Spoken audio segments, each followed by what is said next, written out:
वो रात मेरी जिंदगी की सबसे डरावनी रात थी। मैं उस रात को कभी भी नहीं भूल पाऊंगा। ये मेरे साथ तब हुआ जब मैं पढ़ाई के लिए नया नया सर्बिया आया था। मैं एक छोटे से अपार्टमेंट में रहता था और मेरे पास उस वक्त एसी भी नहीं था और गर्मियों में कमरा काफ़ी तपने लगता था और ऊपर से करियर की टेंशन में था मैं। एक रात इस बात की वजह से मुझे नींद नहीं आ रही थी, तो मैं ताज़ी हवा लेने के लिए बाहर चला गया। जब मैं बाहर जा रहा था तो मैंने देखा मेरा पड़ोसी मुझे काफ़ी अजीब निगाहों से देख रहा है। मैं मुस्कुराया और चलने लगा। तभी मेरे पड़ोसी ने मुझे रोका और मुझसे कहा कि बाहर ना जाओ इस वक्त, ये खतरे से खाली नहीं है इस वक्त बाहर जाना। मुस्कुराया और मैंने बोला, क्यों सर?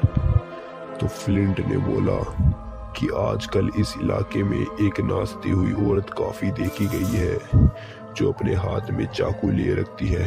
तो तभी मुझे याद आया कि मैंने इंस्टाग्राम की रील में सर्बियन लेडी के बारे में सुना था जो रात को घूमती है अपने हाथ में चाकू लेकर मारने के लिए लोगों को जो उसको देखते हैं। मुझे इन सब बातों पे बिल्कुल भी यकीन नहीं था, तो मैं बाहर चला गया। उस टाइम रात के 2 बज रहे थे। रोड काफी खाली थी और सुनसान भी। रोड पर साइड पे बनी पट्टियों पर मैं चलने लगा। बीच रोड पर पुलिस की गाड़ी ही आ जा रही थी और पूरी रोड सुनसान थी। मेरे उस टाइम पूरे दिमाग में सर्बियन लेडी के बारे में चल रहा था। मैं ये सोच रहा था अगर वो मेरे सामने आ गई तो मैं क्या करूँगा।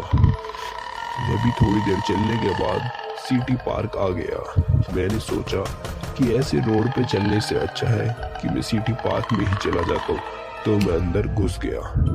पार्क में मैं घूमने लगा। उस दिन पूर्णिमा की रात थी। पूर्णिमा की चांद की रोशनी की वजह से पार्क में सब दिख रहा था, लेकिन पार्क में थोड़ी थोड़ी दूरी पर लगे हुए लैंप्स पार्क को काफी डरावना बना रहे थे। मैं थोड़ी आगे चला। मुझे जब भी किसी पायलों की आवाज आई, मैं जब भी डर गया। मुझे लगा कि कोई औरत पायल पहन के कूद रही है। मेरी धड़कनें तेज होने लगी, लेकिन मैं तभी भी आगे चला और मैं वहीं सुन पड़ गया। मेरे पैर जम गए, मेरे पैर फूल गए थे, मेरी आंखें खुली की खुली रह गई। मेरे सामने सर्बियन लेडी खड़ी थी। वो अजीब तरीके से नाच रही थी। मेरे रोंगटे खड़े हो गए थे। मेरे हाथों और पैरों से पसीना आ रहा था। वो लेडी अजीब तरीके से नाच रही थी, उछल उछल के। मेरी सांस फूल गई और तभी मैंने उसके हाथ में खून में लगा हुआ बड़ा चाकू देखा। मैं भागना चाहता था लेकिन मैं भाग नहीं पा रहा था। मेरे पैर जो फूल गए थे।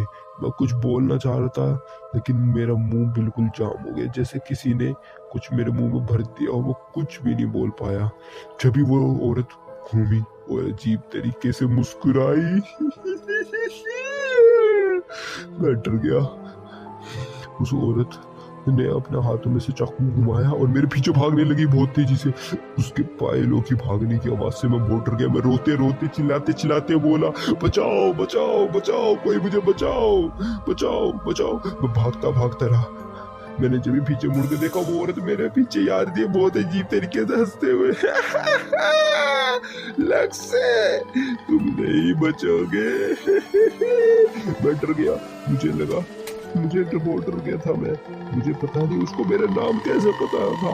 मैंने जब साइड में एक पतली सी गली देखी तो उसमें घुस गया और मैंने अपने हाथों की मदद से अपना मुंह कभी तरीके से दबा लिया ताकि मेरी रोने की आवाज बाहर ना आए।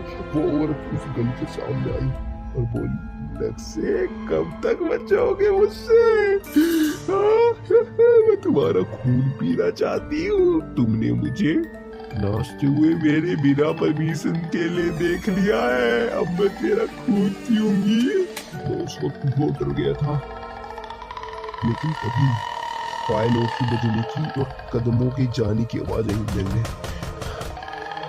जब भी सांसें भरी, मुझे लगा वो चली गई थी, लेकिन वो मेरी गलती थी। मैं बाहर निकला। वो औरत वहीं साइड पे बने हुए छज्जे पे लटक रही थी। मैं बहुत डर गया। उसने मेरा हाथ पकड़ लिया और मेरे हाथों अपने चाकू की मदद से मेरे हाथों की उंगली काट दी। मेरे हाथ में से खून आ रहा था, मैं नीचे गिर गया।